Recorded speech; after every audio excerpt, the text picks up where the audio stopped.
Bismillahirrahmanirrahim. Assalamualaikum warahmatullahi wabarakatuh. Alhamdulillahi rabbil alamin, wa bihi nasta'inuhu ala umuri dunya waddin. Assalatu wassalamu ala asyrafil anbiya'i wal mursalin wa ala alihi wa ashabihi ajma'in. Allahumma ya mu'allima Ibrahim wa Musa 'allimna, wa ya mufahhima Sulaiman fahimna. Allahumma 'allimna ma yanfa'una wanfa'na bima 'allamtana warzuqna al-'amala bima 'allamtana wa zidna 'ilman ya karim. Rabbi shrah li sadri wa yassir li amri wahlul 'uqdatam min lisani yafqahu qawli.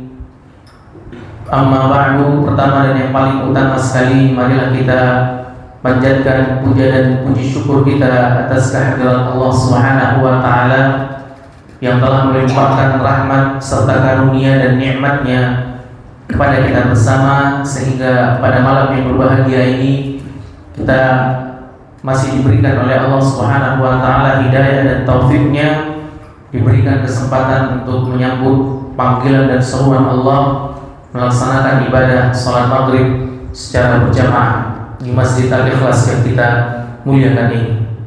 Kemudian tidak lupa kita selalu menyampaikan salawat dan salam kita kepada junjungan umat sedunia, sang suri tauladan umat Islam, penghujung dari para nabi, la nabiyya ba'dah, tidak ada nabi setelahnya.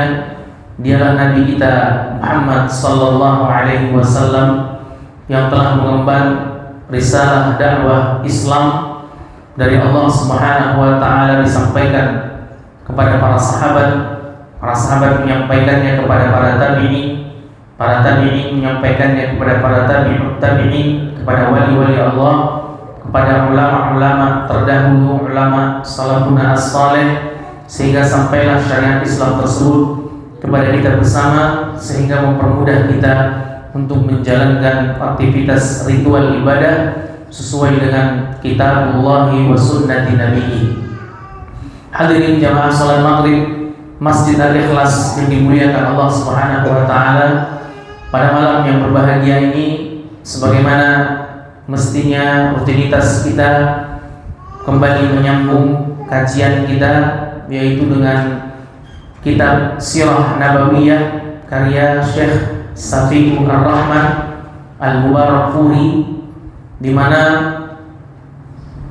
di pertemuan-pertemuan sebelumnya kita sudah membahas prolog atau muqaddimah terkait perjalanan atau kisah perjalanan hidup baginda Nabi kita yang mulia Muhammad sallallahu alaihi wasallam, beserta keutamaannya, beserta urgensi kita mempelajari sirah nabawiyah. Dan di malam yang berbahagia ini kita akan membahas, oleh karena itu sirah nabawiyah pada malam hari ini temanya adalah problematika atau kehidupan zaman jahiliyah sebelum diutusnya Nabi kita Muhammad sallallahu alaihi wasallam. Dan kita akan membahas bagaimana kerusakan-kerusakan yang terjadi di zaman jahiliyah sebelum diutusnya Nabi kita yang mulia Muhammad sallallahu alaihi wasallam sebagai seorang rasul, sebelum diangkat beliau menjadi seorang nabi, baik itu dari sisi rusaknya moral maupun rusaknya agama mereka. Jadi terlalu banyak kerusakan-kerusakan secara moral maupun agama di zaman jahiliyah tersebut. Di antaranya sebagaimana yang kita ketahui bersama, bahwa di antara kerusakan-kerusakan moral, kerusakan-kerusakan agama di zaman jahiliyah, orang-orang di zaman jahiliyah tersebut mereka berjudi, kemudian mereka meminum minuman khamar, kemudian juga mereka berzina, ya, kemudian juga di antara mereka ada yang membunuh anak-anak perempuan mereka secara sengaja. Kenapa? Karena mereka malu punya anak perempuan. Jadi yang perlu kita ketahui, di antara sifat jahiliyah orang-orang zaman jahiliyah sebelum diutusnya Nabi Muhammad sallallahu alaihi wasallam, di antara sifat jahiliyah mereka adalah kalau mereka punya anak perempuan atau lahir anak perempuan di kalangan mereka, maka mereka akan melakukan dua perkara. Yang pertama, ketika anak perempuan mereka lahir, maka mereka mengubur hidup-hidup anak perempuan mereka. Kemudian yang kedua, ketika anak perempuan mereka lahir, maka mereka menunggu 7 sampai 8 tahun. Kemudian setelah itu nanti dirias, dipisahkan dengan ibunya.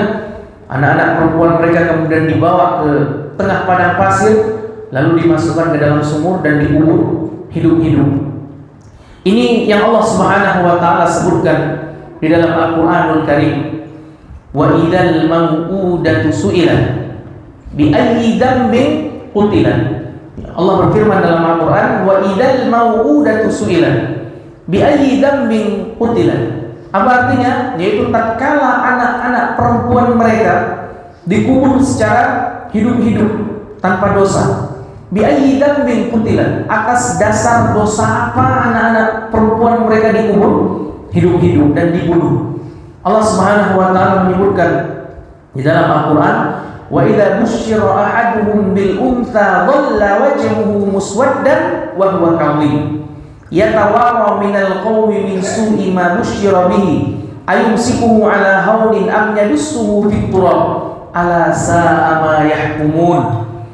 Kata Allah Subhanahu wa taala, dan apabila di antara mereka diberikan satu kabar atau berita dengan kelahiran anak perempuan, maka hitamlah, merah padamlah wajah mereka dan dia sangat marah.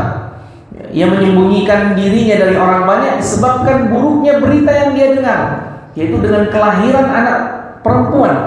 Apakah dia akan memeliharanya dengan menanggung kehinaan ataukah akan menguburkannya ke dalam tanah hidup-hidup? Ketahuilah alangkah buruknya apa yang mereka tetapkan. Ala sa'a ma yahkumun. Ketahuilah alangkah buruknya dari apa yang mereka tetapkan. Jamaah salat maghrib yang dimuliakan Allah Subhanahu wa taala. Dan kebiasaan buruk ini yang menjadi aktivitas bagi sebahagian kabilah di kalangan orang-orang Arab di zaman jahiliyah, tidak semuanya, akan tetapi sebahagian kabilah saja.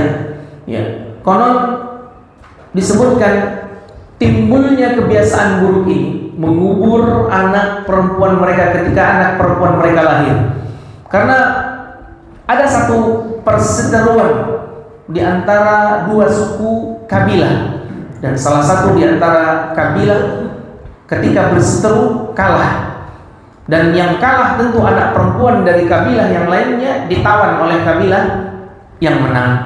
Kemudian hiduplah anak perempuan dari kabilah yang lain dengan kabilah yang ditawan tadi, dengan kepala suku dari kabilah yang lain. Akhirnya satu hari suku atau kabilah yang memiliki anak ini yang ditawan tadi, yang mereka menawan, mereka ingin menebus anak perempuan mereka.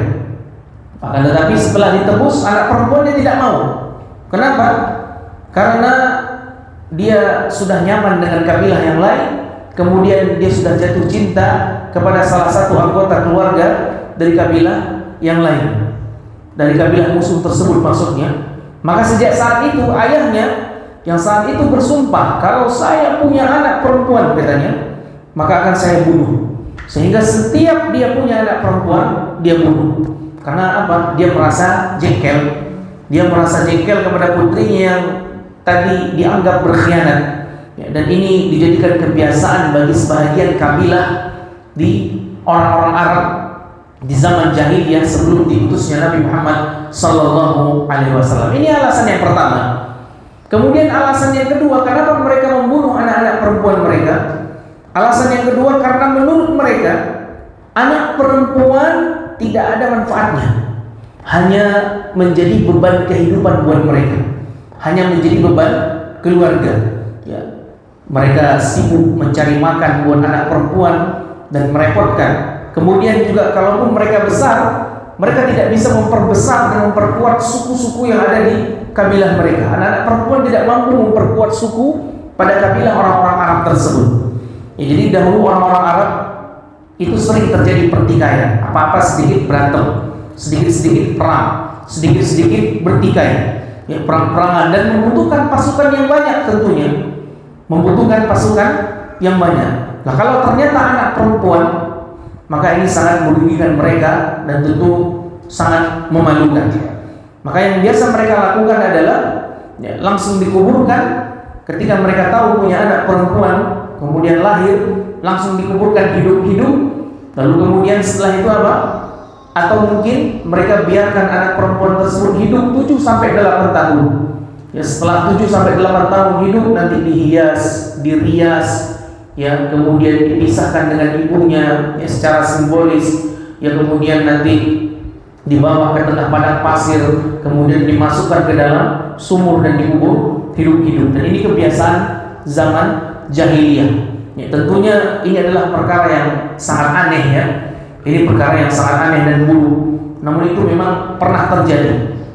Ya, dan ini untuk menggambarkan kepada kita sekalian betapa hancurnya moral, betapa hancurnya agama di zaman jahiliyah di Jazirah Arab sebelum diutusnya Nabi Muhammad sallallahu alaihi wasallam.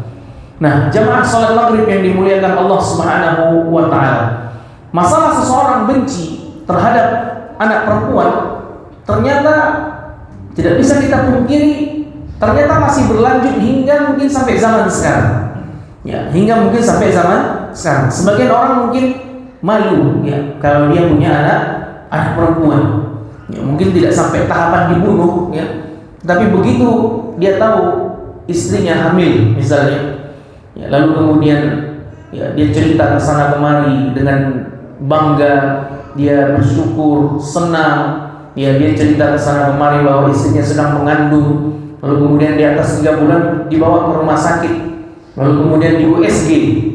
Ternyata setelah di USG ketahuan bahwa janin yang dikandung oleh istrinya di dalam rahimnya tersebut adalah anak perempuan. Maka mungkin setelah itu mulai berubah sikap, ya, mulai berubah sikap terhadap istrinya, mulai kurang disayang lagi istrinya, ya, mulai kurang dielus-elus lagi. Kenapa? Karena ketahuan janin yang dikandung oleh istrinya, ya, di dalam rahim ini adalah anak perempuan. Ini sebenarnya adalah tradisi jahiliyah dan ini masih berlanjut di sebagian kalangan kaum muslimin hingga mungkin sampai zaman sekarang. Dan ini kita bisa temukan. Ya, sebagian orang ada demikian ya, dia tidak suka, apalagi kalau anak perempuan adalah anak pertama, ya, yang melanjutkan tongkat estafet ayahnya. Ternyata setelah anak pertama perempuan diberi makan, disekolahkan, kemudian dikuliahkan, lalu kemudian dia nikah sama orang lain, anak ini ikut orang lain, ya, sehingga orang tuanya tidak mendapatkan apa-apa. Dan mungkin ada sebagian yang merasa berkecil hati sehingga dia tidak suka, ya, dia memiliki anak perempuan. Dan agama Islam tentu melarang akan hal ini. Bagi Islam, anak perempuan maupun anak laki-laki itu mulia. Ya, oleh karenanya kalau kita bahas tentang keutamaan perempuan, itu pembahasannya lebih panjang lagi ya. Tetapi tema kita sekarang ini adalah sirah nabawiyah. Itu berkaitan mengenai tentang problematika kehidupan zaman jahiliyah sebelum diutusnya Nabi Muhammad sallallahu alaihi wasallam. Akan tetapi di sini kita ingatkan di antara kebiasaan jahiliyah yang masih berlanjut sampai sekarang, ya, yang kalau tahu ada anak perempuan, ya, yang dikandung oleh istrinya, dia benci kepada istrinya, ya, tidak semangat lagi. Terkadang dia marah kepada istrinya, ya, apalagi anak pertama perempuan, anak kedua perempuan, anak ketiga perempuan, anak keempat perempuan, anak kelima perempuan. Dia poligami, nikah lagi perempuan juga. Subhanallah. Ya. Jadi apa yang Allah Subhanahu wa taala berikan kepada kita? Ya, yahabu liman yasha'u inatsan wa yahabu liman yasha'u dzukuran. Allah memberi anugerah kepada sebahagian orang anak perempuan. Dan Allah Subhanahu wa taala memberikan anugerah kepada sebahagian orang anak laki-laki. Dan Allah Subhanahu wa taala memberikan anugerah kepada sebagian orang anak laki-laki dan anak perempuan. Dan Allah Subhanahu wa taala memberikan, bahkan sama sekali tidak memberikan keturunan kepada sebagian orang. Semuanya adalah anugerah dari Allah Subhanahu wa taala, apakah laki-laki maupun perempuan, dan ini adalah anugerah dari Allah Subhanahu wa taala. Jadi saya ulangi lagi, Orang jahiliyah terdahulu, ya, mereka tidak suka anak perempuan dari dua sisi. Yang pertama, anak perempuan tidak bisa memperkuat suku atau kabilah-kabilah mereka. Ini yang pertama. Kemudian yang kedua, anak perempuan mempersulit kehidupan mereka.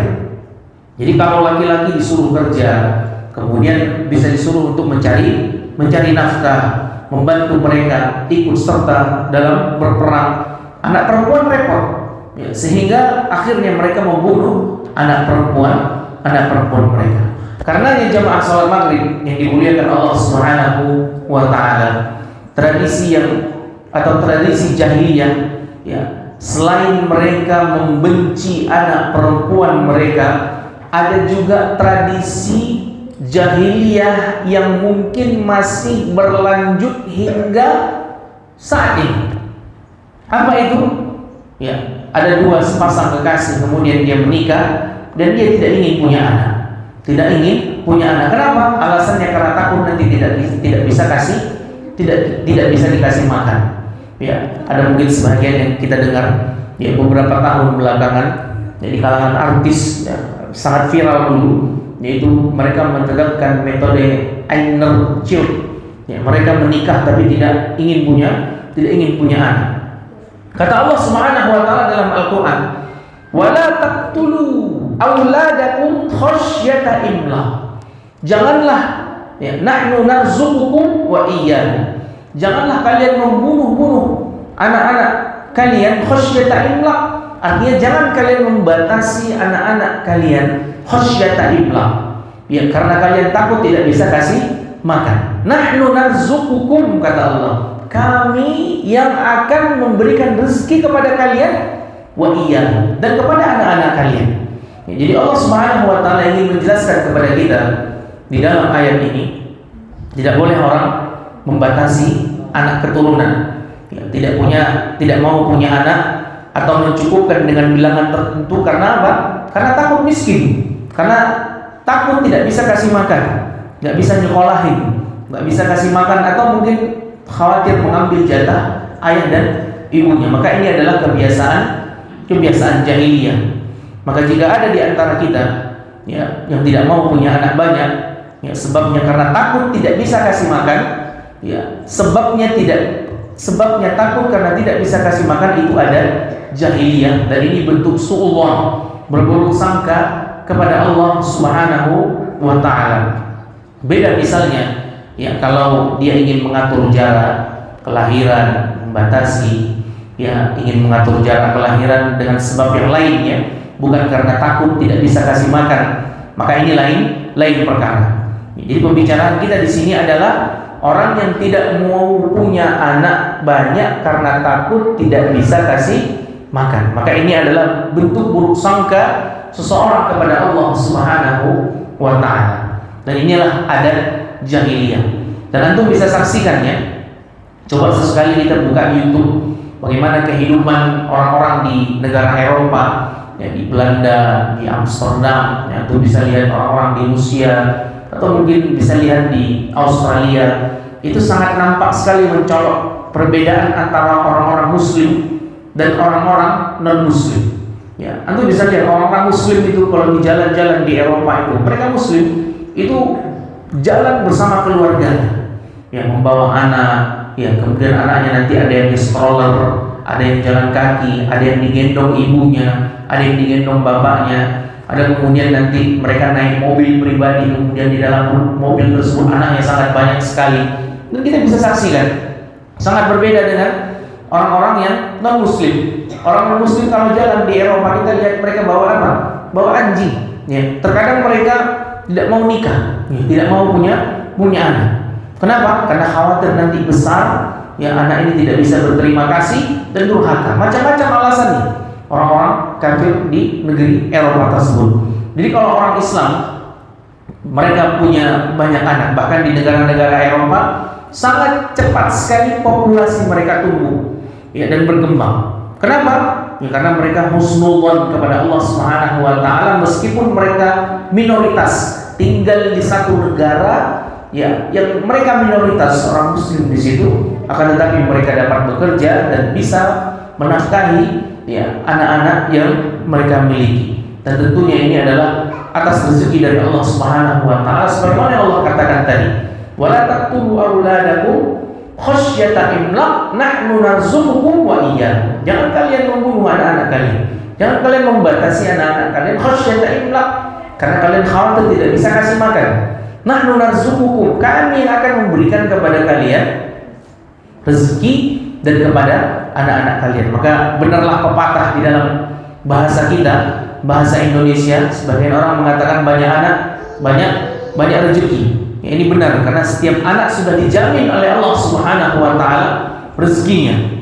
Ya, coba antum bandingkan kondisi rezeki antum ya ketika antum belum menikah dengan setelah menikah. Ya, kita bandingkan rezeki kita. Kita belum menikah, masih bujangan. Ya, dengan kita sudah menikah, bandingkan kondisi rezeki kita. Pasti lebih banyak kondisi rezeki kita yang Allah berikan setelah kita menikah.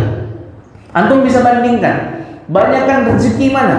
Ketika antum punya anak 2 atau antum punya anak 4. Ya, kita bisa lihat. Ya, kalau antum punya anak 2, ya mungkin kondisi rezekinya masih pas-pasan. Ya, kemudian kalau antum punya anak 5, kondisi rezekinya mungkin sudah mulai berlimpah. Ini benar, ya, kaidah tersebut disebutkan oleh sebagian orang, banyak anak banyak rezeki.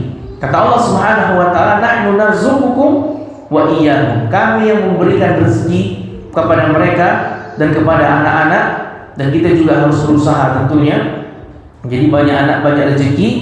Ya, saya tidak bilang banyak istri banyak rezeki ya, tapi banyak anak banyak rezeki, bukan banyak istri banyak rezeki. Dan ini tergantung keadilan. Kalau antum punya harta yang melimpah, antum mampu untuk adil, ya finansial antum mencukupi, mampu untuk bisa menggait 1, 2, 3 bahkan 4 istri. Nah, ini adalah sesuatu yang mulia. Ya, akan tetapi banyak anak banyak rezeki, bukan banyak istri banyak rezeki. Ini pepatah sebagian orang Indonesia. Kemudian jemaah salat maghrib yang dimuliakan Allah Subhanahu wa taala, di antara kerusakan moral jahiliyah, ya, kerusakan moral jahiliyah di antaranya adalah mereka mudah sekali untuk bertikai. Ya, mereka mudah sekali untuk bertikai. Dikit-dikit perang, dikit-dikit berantem. Sampai ada satu peperangan, nama peperangannya adalah Harbul Bahsus. Ini peperangan di zaman jahiliyah, nama peperangannya adalah Harbul Bahsus. Dan ini peperangan yang terjadi di antara 2 kabilah bertahun-tahun, bahkan ribuan di antara mereka sudah tewas mati hanya dalam peperangan tersebut. Sebabnya sangat sepele sekali, yaitu hanya gara-gara masalah onta, ya, yang disebut dengan al-bahsus. Ya. Kisahnya mungkin seperti ini: ada satu onta dibunuh oleh salah satu kabilah di kalangan kabilah-kabilah mereka. Lalu salah satu di antara kabilah yang lain, akhirnya pemilik onta tersebut, ya, marah karena ontanya dibunuh, lalu lapor kepada kabilah yang satunya, dan akhirnya peperangan puluhan tahun dan kemudian memakan korban hingga ribuan orang hanya gara-gara seekor onta. Kemudian juga ada namanya perang Daksis al-Bobrok wal Bobrok. Dan ini juga perang yang diakibatkan oleh pacuan kuda, ya, juga sama gara-gara pacuan kuda. Ya, mungkin salah satu di antara mereka curang dalam mengikuti kontestasi pacuan kuda, akhirnya 2 kabilah pun saling berperang, lalu kemudian bunuh-bunuhan bertahun-tahun, ya, bahkan mematikan, ya, ribuan dari orang-orang zaman jahiliyah tersebut hanya gara-gara masalah sepele. Dan ini adalah hal-hal yang konyol, ya, masalah sedikit, masalah sepele, kemudian terjadi peperangan, pertikaian, bunuh-bunuhan di antara mereka. Dan ini zaman jahiliyah. Ini adalah hal-hal yang konyol yang menunjukkan mereka itu sangat mudah sekali naik pitam, ya, sehingga sampai akhirnya bunuh-bunuhan, perang gara-gara masalah hal sepele. Ini menunjukkan rusaknya moral orang-orang di zaman jahiliyah sebelum diutusnya Nabi Muhammad sallallahu alaihi wasallam. Namun jamaah yang dimuliakan Allah Subhanahu wa taala, perlu kita ketahui di sini bahwasanya meskipun orang-orang Arab itu terkenal dengan rusaknya moral mereka, ya, rusaknya zaman jahiliyah kalangan mereka, baik itu secara moral maupun secara agama. Ya, mungkin mereka terkenal buruk, namanya juga zaman jahiliyah ya. Kita kalau mendengar istilah kata jahiliyah, berarti zaman kebodohan, zaman yang tidak berilmu pengetahuan. Akan tetapi tidak bisa dipungkiri, dalam sejarah dicatat bahwasannya ada akhlak-akhlak mereka yang sangat mulia juga. Ada akhlak-akhlak mereka yang sangat mulia di kalangan orang-orang jahiliyah. Oleh karenanya Nabi Muhammad SAW bersabda di dalam sebuah hadis, dan mungkin kita sering mendengar hadis ini, innama bu'ithtu liutammima makarimal akhlak. Sesungguhnya aku diutus, ya, kata Nabi Muhammad SAW, untuk menyempurnakan akhlak manusia. Ya, artinya meskipun orang-orang di zaman jahiliyah terkenal buruknya, ya, rusak moralnya, agamanya, ya, akan tetapi ada satu sisi positif, yaitu akhlak mereka yang sangat mulia. Oleh karenanya Nabi menyebutkan, sesungguhnya aku diutus untuk menyempurnakan akhlak manusia. Artinya hadis ini, orang-orang di zaman jahiliyah itu juga sudah punya akhlak yang mulia. Ya, orang-orang di zaman jahiliyah sudah punya akhlak yang mulia, tinggal disempurnakan saja oleh Nabi Muhammad sallallahu alaihi wasallam. Di samping moral mereka yang rusak, ya, tapi mereka memiliki akhlak yang mulia, kemudian disempurnakan oleh Nabi Muhammad sallallahu alaihi wasallam. Di antara akhlak orang-orang jahiliyah yang mulia adalah orang-orang Arab di Jazirah Arab itu di zaman jahiliyah. Mereka sangat gemar sekali untuk memuliakan tamu. Ya, dan kita tahu ya, ini memang sudah tradisi di kalangan orang-orang Arab. Bahkan Abul Anbiya, Nabi kita yang mulia Ibrahim, ya, Nabi Ibrahim alaihissalam, yang ini disebut bapak penjamu tamu. Dan kita bisa melihat ada dua orang datang kepada Nabi Ibrahim alaihissalam. Ya, kemudian Nabi Ibrahim alaihissalam potong sapi, ya, untuk kedua tamu ini. Walaupun sebenarnya tamu ini adalah jemaah malaikat yang ingin mengkhabarkan sesuatu kepada Nabi Ibrahim alaihissalam. Nah, orang-orang Arab di zaman jahiliyah, mereka sangat suka menyambut tamu. Dan kalau kita datang ke rumah mereka, mereka sangat senang sekali. Ya, disebutkan kalau ada tamu datang kepada mereka, mereka tidak punya harta kecuali cuma hanya satu ekor kambing. Ya, maka mereka akan sembelih kambing itu, ya, untuk kemudian dihidangkan, diberikan kepada tamu yang datang kepada mereka. Jadi mereka sangat-sangat memuliakan tamu. Ya, orang jahiliyah demikian, dan orang-orang Arab juga demikian, ya. Bagaimana adat mereka dalam memuliakan tamu. Dan setahu saya, adat orang-orang Arab, ya, di zaman jahiliyah maupun di zaman sekarang, ya, ini masih berlaku sampai sekarang, ya. Karena saya juga punya teman-teman yang mereka mungkin mahasiswa di salah satu kampus, ya, di Timur Tengah di Madinah, Universitas Islam Madinah. Bahkan juga kami juga dulu memiliki dosen-dosen di Libya yang berasal dari Madinah, orang-orang Arab. Itu kalau kita dulu mahasiswa diundang ke apartemen sama dosen itu, orang Madinah ataupun orang Mekah, yang penting orang Arab, ya, itu pasti penjamuannya sangat luar biasa. Ya, enggak biasa-biasa aja, enggak ada orang Arab mengundang kita ke rumahnya makan yang dihidangkan sayur asam, itu enggak ada. Itu minimal ayam, nasi mandi, kambing guling, sapi, dan segala macam.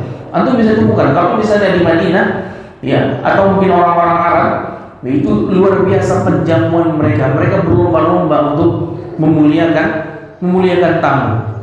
Sampai dulu ada kisah, ya, kami waktu beberapa teman-teman kami diundang, ya, salah satu syekh, ya, dari Yordania ke apartemennya untuk makan-makan. Biasanya orang-orang Arab ini mereka ada tahapannya kalau menjamu, kalau mereka ingin memuliakan tamu. Ya, yang pertama, ini teman kita ini tidak tahu, ya, mungkin pertama orang Arab ini ketika menjamu tamu dia berikan mukaddimahnya dulu. Mukaddimah ini maksudnya adalah ada kue-kue, ya, ada cemilan, ada sambosa, ya, ada kurma, ada jus. Ya, akhirnya teman kami ini nggak tahu, dia makan banyak-banyak cemilan itu, cemilan-cemilan mukaddimahnya, kurmanya, jusnya, dan segala macam. Akhirnya kenyang. Ya, kemudian setelah itu barulah kajian intinya datang. Ya, artinya setelah itu baru Syekh tadi mengeluarkan makanan beratnya, ya ayam, kemudian daging kambing, sapi dan seterusnya. Ya akhirnya teman kami ini kenyang karena sudah banyak makan cemilan, dan begitu rata-rata kebiasaan orang-orang Arab. Mereka sangat memuliakan tamu, dan ini adalah salah satu di antara akhlak yang mulia. Ya, di antara akhlak mulia dari orang-orang Arab dari zaman jahiliyah, mungkin bahkan masih berlaku hingga saat ini, adalah mereka sangat-sangat gemar untuk memuliakan tamu. Itu bisa rasakan ya. Nanti kalau misalnya sesekali berkenalan dengan orang Arab, ya Arab asli ya, bukan Arab Indonesia, Arab asli. Bahkan juga di Jakarta Selatan atau di Jakarta Timur ada satu nama wilayah, ya, wilayah Condet. Ya, Condet ini adalah salah satu tempat, ya, banyak kumpulan orang-orang Arab, ya, banyak masakan-masakan Timur Tengah, dan itulah mengapa kalau ada orang-orang Arab mengundang orang lain untuk makan di rumahnya, itu hidangannya sangat luar biasa. Ini sudah menjadi tradisi kebaikan, kemuliaan dari orang-orang Arab tersebut. Kemudian di antara akhlak mereka yang mulia, orang-orang jahiliyah, ya, sebelum diutusnya Nabi Muhammad SAW, itu mereka memiliki keberanian yang sangat luar biasa. Ya, orang-orang Arab ini berani. Ya, makanya selain berani, mereka juga orangnya emosian. Karena kita bisa melihat mereka makanannya kambing, makannya onta, dan kita tahu sifat onta ini ketika dimakan bisa menuruni apa yang ada di dalam diri kita. Onta ini memiliki sifat pendendam, memiliki keberanian yang sangat tinggi.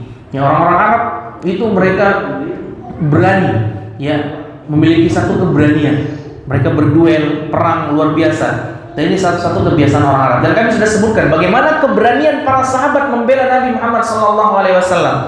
Siapa yang lebih berani, ya, dibandingkan Ali bin Abi Thalib radhiyallahu anhu ketika Nabi Muhammad SAW mau hijrah ke Madinah.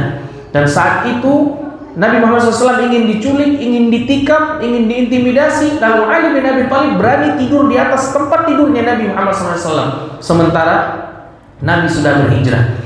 Dan bisa saja orang-orang kafir Quraisy masuk ke rumah Nabi lalu menyangka yang tidur di atas itu adalah Nabi dan kemudian ditikam. Maka pada saat itu Ali bin Abi Thalib dia berperang, ya, melawan keberanian dia. Ya, akhirnya Ali bin Abi Thalib pun juga mengatakan saking beraninya dia, akan tetapi di dalam peperangan, dalam kondisi genting, maka kami semua berlindung di belakang Nabi Muhammad SAW ketika berperang. Artinya seberani-beraninya Ali bin Abi Thalib, lebih berani lagi Nabi Muhammad SAW. Dan ini salah satu akhlak mereka yang mulia adalah keberanian yang luar biasa. Ya, mereka berduel, perang, dan ini kebiasaan orang-orang Arab. Dan di antara sifat mereka yang mulia adalah mereka sangat setia kawan. Ya, orang-orang Arab ini sangat setia kawan. Makanya kalau kita baca tentang sejarah mereka, itu mereka setia kawan dan sangat luar biasa. Contoh, ada salah seorang kafir, ya, namanya Abul Bahtari. Ya, salah seorang kafir Quraisy yang bernama Abul Bahtari. Abul Bahtari ini adalah orang kafir. Abul Bahtari ini adalah orang kafir yang pernah menolong Nabi Muhammad SAW ketika ada masalah di Mekah. Ya, sebelum Nabi Muhammad SAW pindah ke Madinah. Jadi Abul Bahtari ini pernah menolong Nabi Muhammad SAW di Mekah ketika Nabi ada memiliki masalah sebelum beliau hijrah ke Madinah. Dan akhirnya dia punya jasa kepada Nabi Muhammad SAW. Dan itu jasa itu dia tolong Nabi Muhammad SAW karena sama-sama orang Quraisy. Ya, bukan karena Islam, tapi sama-sama orang Quraisy. Dan Nabi ingat betul jasanya. Tatkala perang Badar, ya, Abul Bahtari ini berada pada pasukan musuh. Tatkala perang Badar, perang pertama, Abul Bahtari ini berada pada pasukan musuh, kaum musyrikin. Maka Nabi ingatkan kepada para sahabat, kalau kalian bertemu dengan Abul Bahtari, jangan dibunuh. Abul Bahtari dulu pernah berjasa kepadaku begini dan begitu, kata Nabi Muhammad SAW. Terjadilah peperangan. Perang Badar tersebut akhirnya orang-orang musyrikin kalah dalam perang Badar tersebut, dan sebagian sahabat mendapati Abul Bahtari, ya, bersama dengan salah seorang kawannya, sama-sama orang musyrikin. Ya, setelah dilawan akhirnya kedua Abul Bahtari dan bersama temannya kalah. Ya, akhirnya mereka mengatakan, sahabat Nabi Muhammad SAW mengatakan, Nabi berpesan kepada kami agar tidak membunuh Anda, wahai Abu Bakhtari, karena Anda punya jasa kepada Nabi Muhammad SAW, menolong Nabi ketika Nabi punya masalah di Mekah dulu. Ya, akan tetapi kami akan membunuh kawanmu. Apa kata Abu Bakhtari? Kata Abu Bakhtari, kalian selamatkan juga kawan saya. Ya, kalau tidak, bunuhlah kami berdua. Nah, subhanallah. Ya, ini orang musyrik. Ya, tapi dia setia kawan. Ya, akhirnya dia dibunuh juga sama dengan temannya oleh para sahabat, karena dia bilang kami berdua selamat atau kami berdua mati. Maksud saya dalam kisah ini, ya, dalam kondisi yang sangat genting, ya, ini pun dia masih tetap setia kawan. Kau selamatkan kawanku juga, kata Abu Bakhtari, atau kau bunuh kami berdua. Ya, artinya jangan pilih-pilih. Ya, kalau kau mau menyelamatkan aku, pilih selamatkan juga kawanku. Kalau kau nggak mau menyelamatkan kawanku, bunuh kami berdua. Dan inilah sifat yang mulia yang ada pada orang-orang Arab, meskipun itu di zaman jahiliyah. Dan di antara kebaikan akhlak mereka adalah kedermawanan.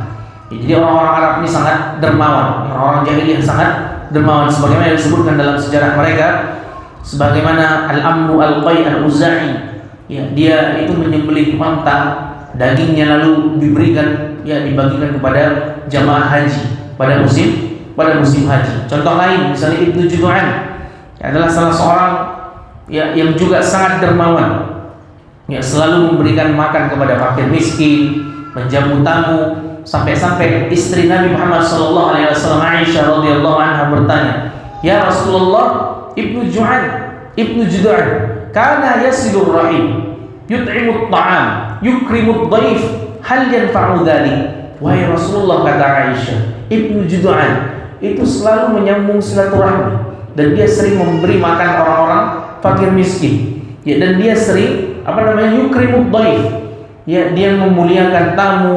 Apakah itu bermanfaat bagi dia nanti di akhirat? Kata Nabi SAW, lam yakun yauman qad rabbil firli khati'ati yaumaddin. Kata Nabi SAW, seluruh perbuatannya tidak bermanfaat, ya, karena tidak bertauhid, ya, dia tidak berkata dalam satu waktu syahadat, maka kebaikannya tidak ada manfaatnya di hari kiamat. Kenapa? Karena dia meninggal dalam kondisi musyrik. Ya, demikian juga ada salah seorang yang bernama Hatim At-Ta'i, dan dia punya anak namanya Adi bin Hatim. Adi bin Hatim ini dulunya beragama Nasrani, kemudian dia masuk ke dalam agama Islam, dan ayahnya bernama Hatim At-Ta'i itu sangat terkenal kedermawannya. Ya, jadi makanya Adi bertanya kepada Nabi Muhammad SAW, ya Rasulullah, bagaimana dengan ayahku Hatim At-Ta'i? Dahulu dia sering menjamu tamu, memberi makan kepada fakir miskin, ya, kemudian dia sering memuliakan tamu dan sangat dermawan. Ya, maka apa jawaban Nabi Muhammad SAW? Inna abaka talaba amran fa asabahu. Ya, karyahmu dulu di zaman jahiliyah melakukan itu, ya, ingin mencari sesuatu, ingin mencari ketenaran, ya, ingin mencari ingin disebut-sebut, ya, dan apa yang dia inginkan tersebut dia dapatkan.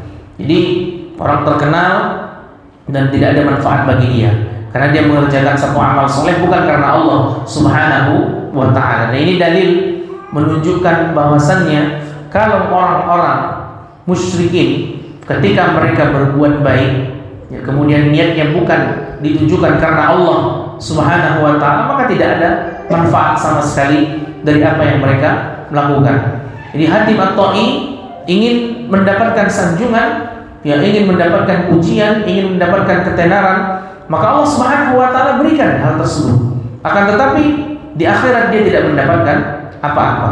Jadi ada orang musyrik berbuat baik, dia akan mendapatkan balasannya di dunia. Betul, orang musyrikin, orang-orang non-muslim, orang kafir, ketika kita, ya, terperangah melihat kebaikan-kebaikan mereka, ya, Allah balas langsung di dunia. Akan tetapi apa yang mereka lakukan di dunia tidak bermanfaat sama sekali bagi mereka di akhirat. Ketika dia meninggal dunia tidak mendapatkan apa-apa karena dia meninggal dalam kondisi musyrik. Demikian kira-kira kondisi masyarakat Jazirah Arab atau di zaman jahiliyah sebelum diutusnya Nabi Muhammad sallallahu alaihi wasallam. Semoga kita dapat mengambil banyak pelajaran.